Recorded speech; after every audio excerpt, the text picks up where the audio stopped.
ગત તારીખ 17મી મેથી વસ્તી ગણતરીનો પ્રારંભ થઈ ગયો છે। કેન્દ્ર સરકારના પોર્ટલ પર કોઈપણ નાગરિક અથવા પરિવાર પોતાની રીતે સેલ્ફ ડિક્લેરેશન કરીને પોતાની વિગતો ફીડ કરી શકે છે। આ અંગે જામનગર મહાનગરપાલિકાના કમિશનર દીપેશ કેડિયાએ નગરજનોને અપીલ કરી છે કે તમારા પરિવારમાં જે શિક્ષિત છોકરા છોકરીઓ કે યુવાનો હોય તેમની મદદથી સરકારના વસ્તી ગણતરી પોર્ટલ પર પરિવારની વિગતો અપલોડ કરી શકો છો।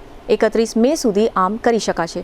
ત્યારબાદ 1 જૂનથી 30 જૂન દરમિયાન વસ્તી ગણતરી કરનાર કર્મચારીઓની ટીમ દરેક ઘરની મુલાકાત લેશે અને જરૂરી માર્ગદર્શન આપશે તેમજ વસ્તી ગણતરી અંગેની ખૂટતી માહિતીઓ એકત્ર કરશે। આ સમગ્ર વિષય અંગે કમિશનર દીપેશ કેડિયાએ આપેલી વિગતો પ્રસ્તુત છે। જામનગરના શહેરવાસીઓને વિનંતી કરું છું કે અત્યારે ભારત સરકાર શ્રી દ્વારા સેલ્ફ એન્યુમરેશનની કામગીરી સેન્સસ અંતર્ગત ચાલુ થયેલ છે અને આ કામગીરી આ મહિના 31 તારીખ સુધી ચાલશે।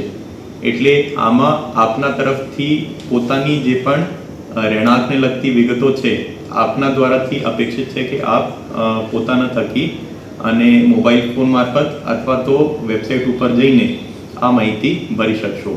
આ માહિતી ભરવા માટે se.census.gov.in વેબસાઇટ ઉપર આપ જઈ શકો છો અથવા તો આપ ઇન્ટરનેટ ઉપર જઈ અને સેન્સસ સેલ્ફ એન્યુમરેશન સર્ચ કરશો તો પણ આપને આ વેબસાઇટનું લિંક મળી શકશે।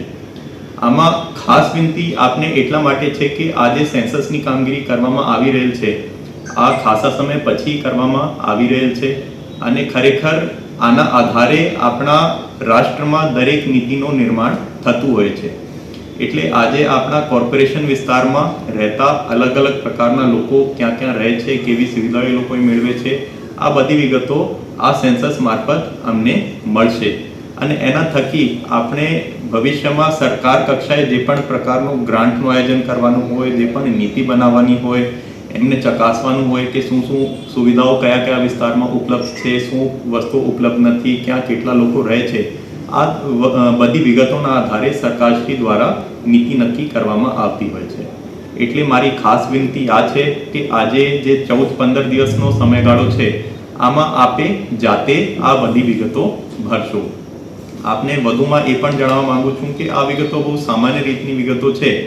દાખલા તરીકે કે ભાઈ આપનું ઘર ક્યાં છે, એની એક્ઝેક્ટલી લોકેશન ક્યાં છે, કેવી વસ્તુઓનો આ ઘર બનેલો છે, આપની પાણીની સપ્લાય કેવી ચેનલથી આવે છે, કોન્ક્રીટનું દીવારો છે કે ઈંટની દીવારો છે, છત કેવી છે, આપનું જે ઘર છે એ સીવરેજ નેટવર્ક સાથે જોડાયેલું છે કે કેમ, આ બધી વસ્તુઓ આમાં માંગવામાં આવેલ છે। એટલે સામાન્ય વસ્તુ છે।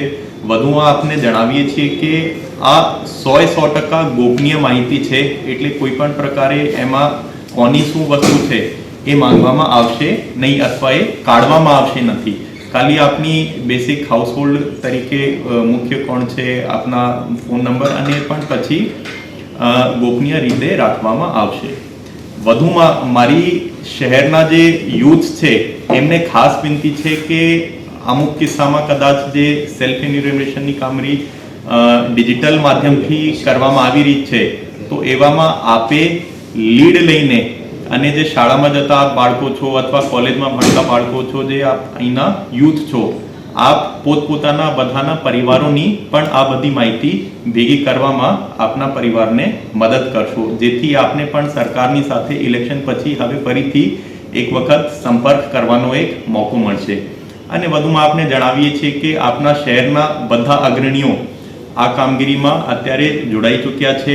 સેલ્ફ એન્યુમરેશનની કામગીરીમાં આપણા માનનીય એમપી શ્રી, મંત્રી શ્રી, ધારાસભ્યશ્રીઓ, આપણા એનજીઓસના પ્રતિનિધિઓ, જામ સાહેબના પરિવારથી અને જે પણ આગેવાનો છે બધા તરફથી આ સેલ્ફ એન્યુમરેશનની કામગીરી કરવામાં આવી રહેલ છે। તો આપને ફરીથી એક વખત વિનંતી છે કે આપે આ કામગીરીમાં જોડાવશો અને આપની સાચી વિગતો આ ઓનલાઈન એપ્લિકેશન મારફત પૂરી પાડશો।